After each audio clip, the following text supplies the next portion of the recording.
আসসালামু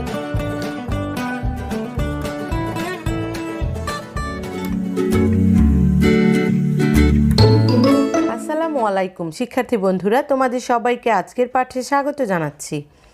আজ আমরা পড়ব চতুর্থ শ্রেণীর বাংলা বিষয়ের মোবাইল ফোন এই গল্পটি। শিক্ষার্থী বন্ধুরা, তাহলে চলো গল্পটি পড়ি, সেই সাথে অনুশীলনীর প্রশ্ন উত্তরগুলো জেনে নেই। Mobile phone. আজকের দিনে মোবাইল ফোন চেনে না বা দেখেনি এমন কাউকে বোধহয় পাওয়া যাবে না। আমাদের কারো কারো মোবাইল ফোন আছে, কিন্তু যাদের নেই তাদের অনেকেই মোবাইল ফোন ব্যবহার করতে জানে, কেউ একটু বেশি, কেউ একটু কম।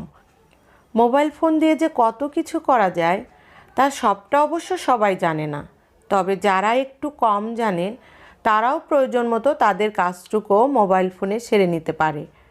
এখন এমন মোবাইল ফোনও আছে যাতে ইন্টারনেট সংযোগ থাকে, ছবি তোলা যায়, সিনেমা দেখা যায়। এসব মোবাইলে আমরা বই পড়তে পারি, গান শুনতে পারি, SMS পাঠাতে পারি, এমনকি টাকাও পাঠাতে পারি। তুমি তোমার বাসায় বসে মোবাইলে ছবি তুলে সেই ছবি পৃথিবীর যে কোনো প্রান্তে পাঠাতে পারো। কিন্তু আমরা অনেকেই জানি না যে মোবাইল ফোন আবিষ্কার হলো কেমন করে, অথবা এটা কেমন করে কাজ করে। আসলে মোবাইল ফোন কেউ একজনে আবিষ্কার করেনি। দ্বিতীয় বিশ্বযুদ্ধের সময় থেকেই এটার উদ্ভাবন কাজ শুরু হয়। তারপর কালে কালে একটু একটু করে আজকের মোবাইল ফোন বেরিয়েছে। প্রতি বছরই এর পরিবর্তন ও উন্নয়ন ঘটছে। আমেরিকার বিখ্যাত বিজ্ঞানী গ্রাহাম বেল প্রথম টেলিফোন আবিষ্কার করেন। 1975 সালে মার্কিন যুক্তরাষ্ট্রের বোস্টনে তার গবেষণাগারে বসে প্রথম ফোন করেছিলেন তিনি। তার দুই সহকারী গবেষক ছিলেন রিচার্ড এইচ ফ্লাঙ্কিয়েল এবং জোয়েন এস অ্যাঞ্জেল। তারাই পরবর্তীকালে মোবাইল ফোনের কৌশল উদ্ভাবন করেন। প্রথম পর্যায়ে সীমিত আকারে মোবাইল ফোন ব্যবহার শুরু হয় সেন্ট লুইস শহরে 1947 সালে। ধাপে ধাপে এর উন্নতি ঘটে। 1964 সালের দিকে শুধু গাড়িতে মোবাইল ফোন থাকতো। তার ওজন ছিল প্রায় 1 কেজি। 1971 সালে ফিনল্যান্ডে সকল মানুষের জন্য মোবাইল ফোন ব্যবহার শুরু হয়। 1972 সালে গবেষক মার্টিন কুপার হাতে ধরা ছোট্ট সেট তৈরি করেন। পাশের ঘরে ফোন করা থেকে পৃথিবীর যে কোনো প্রান্তেই এখন ফোন দিয়ে যোগাযোগ করা হচ্ছে। কিন্তু ব্যাপারটি কিভাবে ঘটে?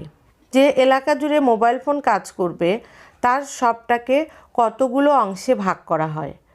প্রত্যেক অংশে শক্তিশালী বেতার টাওয়ার মাস্তুল বসানো হয়। এই টাওয়ারগুলো একটি অন্যটির সাথে যোগাযোগের একটা অদৃশ্য জাল নেটওয়ার্ক তৈরি করে। মোবাইল সেটের মধ্যে থাকে একটা অ্যান্টেনা।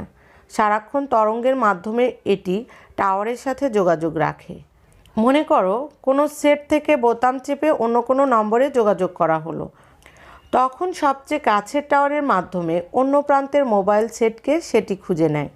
এটাতে না পেলে রিলে রেসের মতো সেটি পরপর যতগুলো টাওয়ার দরকার সব পার হয়। মুহূর্তের মধ্যে পৌঁছে যায় নির্দিষ্ট নম্বরটিতে। হ্যালো বলার সঙ্গে সঙ্গে বিদ্যুৎ গতিতে তা তরঙ্গে পরিণত হয়, নেটওয়ার্কের মাধ্যমে চলে যায় অন্য প্রান্তে। আবার গ্রাহকের ফোন সেট বেতার তরঙ্গকে কথায় বা আওয়াজে রূপান্তরিত করে। অনেকগুলো জায়গায় বসানো নিয়ন্ত্রণ কক্ষ থেকে সমন্বয় করে মোবাইল ফোনের কার্যক্রম পরিচালিত হয়। শিক্ষার্থী বন্ধুরা, তোমরা এই চমৎকার গল্পটি আরও কয়েকবার পড়বে। এবার আমরা অনুশীলনীর প্রশ্ন উত্তরগুলো জানব। 1 নাম্বার, শব্দগুলো পাঠ থেকে খুঁজে বের করি। অর্থ বলি। তরঙ্গ, উর্মি, পানির ঢেউ। উদ্ভাবন, আবিষ্কার করা, গবেষক যিনি গবেষণা করেন। অদৃশ্য, যা চোখে দেখা যায় না, অগোচর। অ্যান্টেনা, কোনো বেতার যন্ত্রের সাথে লাগানো তার যা দিয়ে তরঙ্গ ধরতে পারে। রূপান্তরিত, একরকম থেকে অন্য রকম করে ফেলা। SMS, খুদে বার্তা, শর্ট মেসেজ সার্ভিস। সমন্বয়, মিলন, সামঞ্জস্য। 2 নাম্বার, ঘরের ভিতরে শব্দগুলো খালি জায়গায় বসিয়ে বাক্য তৈরি করি। শিক্ষার্থীরা, এই যে ঘরের ভিতরে কিছু শব্দ আছে, এই শব্দগুলো আমরা এখন শূন্যস্থানে বসিয়ে বাক্য তৈরি করব। ক, মানুষ নিজের কাজের জন্য অনেক কিছু উদ্ভাবন করেছে। খ, নদীর তরঙ্গ চোখে দেখা যায় কিন্তু বেতার তরঙ্গ দেখা যায় না। গ, গবেষক সবসময় নতুন কিছু আবিষ্কার করার চেষ্টা করেন। ঘ, রেডিও এবং মোবাইল ফোনের অ্যান্টেনা থাকে। পানি ফুটলে বাষ্পে রূপান্তরিত হয়। চ, বাড়ি পৌঁছে আমাকে SMS পাঠাতে ভুলবে না যেন। ছ, তোমাদের সবাইকে মোবাইল ফোনে কাজের সমন্বয় করতে হবে। 3 নাম্বার, নিচের প্রশ্নগুলোর উত্তর বলি ও লিখি। শিক্ষার্থী বন্ধুরা, তোমরা এই প্রশ্নগুলোর উত্তর আমার সঙ্গে সঙ্গে বলবে এবং খাতায় সুন্দর করে লিখে নেবে। ক, মোবাইল ফোন আজকের দিনে কি কি কাজে লাগে? উত্তর, মোবাইল ফোনে রয়েছে অনেক সুবিধা। পৃথিবীর এক প্রান্ত থেকে অন্য প্রান্তে মুহূর্তেই কথা বলা যায়, ছবি তোলা যায়, পড়াশোনা করা যায়, এর সাহায্যে গাণিতিক হিসাব নিকাশ করা যায়, গেমসও খেলা যায়, আবার দেশের খবরও শোনা যায়। খ, মোবাইল ফোন উদ্ভাবনের জন্য কারা কারা কাজ করেছেন? উত্তর, মোবাইল ফোন উদ্ভাবনের জন্য যারা কাজ করেছেন তারা হলেন বিজ্ঞানী Alexander Graham Bell, Thomas August Watson ও মার্টিন কুপার। গ, মোবাইল ফোনের মাধ্যমে কিভাবে অন্যজনের সাথে কথা বলা হয়? উত্তর, একটি মোবাইল ফোন থেকে অন্য একজনের সাথে কথা বলতে হলে প্রথমে নির্ধারিত নম্বর ডায়াল করতে হয়। এরপর তা কাছাকাছি টাওয়ারের মাধ্যমে নম্বরটি খুঁজে বের করে। হ্যালো বলার সাথে সাথে বিদ্যুৎ গতিতে তা তরঙ্গে পরিণত হয় এবং নেটওয়ার্কের মাধ্যমে অন্য প্রান্তে চলে যায়। এভাবেই মোবাইল ফোন দ্বারা অন্যজনের সাথে যোগাযোগ করা হয়। ঘ, মোবাইলে কথা বলার জন্য সব জায়গায় কি বসাতে হয়? উত্তর, মোবাইলে কথা বলার জন্য সব জায়গায় টাওয়ার বসাতে হয়। SMS কি এবং কখন কাজে লাগে? উত্তর, কিছু লিখে মোবাইল ফোনের মাধ্যমে যে খবর বা বার্তা পাঠানো হয় তাই SMS। নেটওয়ার্কের সমস্যায় কথা শোনা না গেলে অথবা কথা বলতে না চাইলে টাইপ করে SMS পাঠানো হয়। 4 নাম্বার, মোবাইল ফোনের ব্যবহার সম্পর্কে লিখি। উত্তর, মোবাইল ফোনের মাধ্যমে কথা বলা ও শোনা যায়। এছাড়াও এর মাধ্যমে ছবি তোলা, গান শোনা, গেমস খেলা যায়। এখন মোবাইল ফোনে ইন্টারনেট ব্যবহার করে পড়াশোনা করা যায়, নাটক, সিনেমা দেখা যায়, খবর শোনা যায়, এমনকি টাকাও লেনদেন করা যায়। আবার ছবি তুলে সেই ছবি পৃথিবীর যে কোনো প্রান্তে মুহূর্তে পাঠানো যায়। 5 নাম্বার, ডান দিকের সঙ্গে বাম দিকের শব্দ মেলাই। পরিবর্তন, উন্নয়ন, বিচিত্র ধরনের, গ্রাহাম বেল, ইন্টারনেট সংযোগ, সীমিত পর্যায়, বেতার তরঙ্গ, শক্তিশালী টাওয়ার, মুহূর্তের মধ্যে। শিক্ষার্থীরা, তোমরা এই অংশটুকু খাতায় সুন্দরভাবে লিখে নিবে। 6 নাম্বার, বিপরীত শব্দ জেনে নেই। ফাঁকা ঘরে ঠিক শব্দ বসিয়ে বাক্য তৈরি করি। শিক্ষার্থীরা, প্রথমে আমরা বিপরীত শব্দগুলো জেনে নিব। বেশি, কম, শুরু, শেষ, শক্তিশালী, দুর্বল, কাছে, দূরে, ভালো, মন্দ।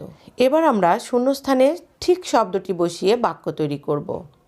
ক, সময় অল্প তাই বেশি দূরে যাওয়া উচিত নয়। খ, মোবাইল ফোনের টাওয়ারগুলো খুব শক্তিশালী। গ, যত বেশি লেখাপড়া করবে জীবনে তত ভালো ফল করবে। ঘ, সবাই তোমার প্রশংসা করবে যদি তুমি ভালো কাজ করো।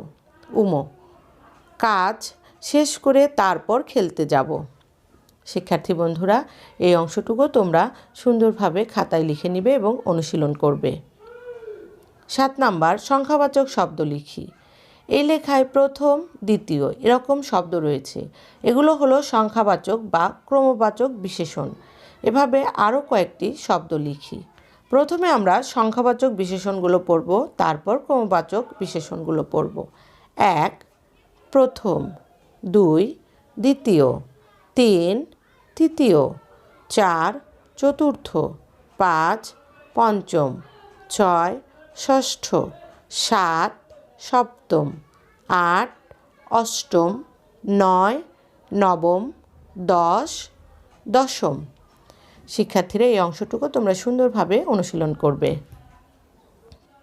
8 নাম্বার, আমার পরিবার মোবাইল ফোনের সাহায্যে কি কি সুবিধা পায় তা লিখি। উত্তর, আমার পরিবার মোবাইল ফোনের সাহায্যে যে সুবিধাগুলো পায় সেগুলো হলো: 1. মোবাইল ফোনের সাহায্যে আত্মীয় স্বজনের সাথে যোগাযোগ করে। 2. মোবাইলের মাধ্যমে গণনার কাজ করে।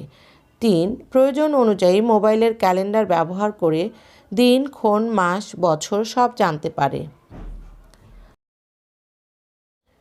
4. পারিবারিক অনুষ্ঠানের ছবি তুলতে ও ভিডিও করতে পারে। 5. বিনোদনের জন্য গান শুনতে পারে, আবার নাটক ও সিনেমা দেখতে পারে। 6. অবসর কাটাতে গেমসও খেলতে পারে। 9. কর্ম অনুশীলন। ক. শ্রেণীকক্ষে দলীয়ভাবে মোবাইল ফোনে কথা বলার অভিনয় করি। শিক্ষার্থীরা এই অংশটি শ্রেণী শিক্ষক তোমাদের দিয়ে অনুশীলন করাবে শ্রেণীকক্ষে। খ. 10টি ক্রমবাচক শব্দ ব্যবহার করে 10টি বাক্য লিখি। ক্রমবাচক সংখ্যাগুলো পূর্বে তোমাদের বলেছি, এবার আমরা এই ক্রমবাচক সংখ্যাগুলো ব্যবহার করে বাক্য লিখব। প্রথম, মনিরা খেলায় প্রথম হয়েছে। দ্বিতীয়, আমার বোন দ্বিতীয় শ্রেণীতে পড়ে। তৃতীয়, সুমি চেয়ার খেলায় তৃতীয় হয়েছে। চতুর্থ, আমি চতুর্থ শ্রেণীতে পড়ি। পঞ্চম, কলি পঞ্চম শ্রেণীতে পড়ে। ষষ্ঠ, আমার ভাই ষষ্ঠ শ্রেণীতে পড়ে। সপ্তম, আমরা সপ্তমবারের মতো ক্রিকেট খেলায় জিতলাম। অষ্টম, জনি পরীক্ষায় অষ্টম হয়েছে। নবম, আমার ভাই নবম শ্রেণীতে ভর্তি হলো। দশম, আমাদের দলের দশম খেলোয়াড় আজ দারুণ খেলেছে। শিক্ষার্থী বন্ধুরা, এই বাক্য গঠনগুলো তোমরা সুন্দর করে বাসায় অনুশীলন করবে। এবার তোমরা আজকের বাড়ির কাজগুলো খাতায় লিখে নাও। 1 নাম্বার, মূর্ধন্য স ঠ উম গ ল প দ ব ন ত মূর্ধন্য স ক দ ভ। এই যুক্তবর্ণগুলো ভেঙে দুটো করে শব্দ লিখবে। 2 নাম্বার, রচনা লিখবে মোবাইল ফোন। শিক্ষার্থী বন্ধুরা, তোমাদের সবাইকে অসংখ্য ধন্যবাদ জানাচ্ছি। পরবর্তী ক্লাস দেখার জন্য তোমরা এই চ্যানেলটি সাবস্ক্রাইব করো এবং বেল আইকনে ক্লিক করো। তোমরা সকলে সুস্থ, সুন্দর ও নিরাপদ থাকো সেই প্রত্যাশা রাখছি। আল্লাহ হাফেজ।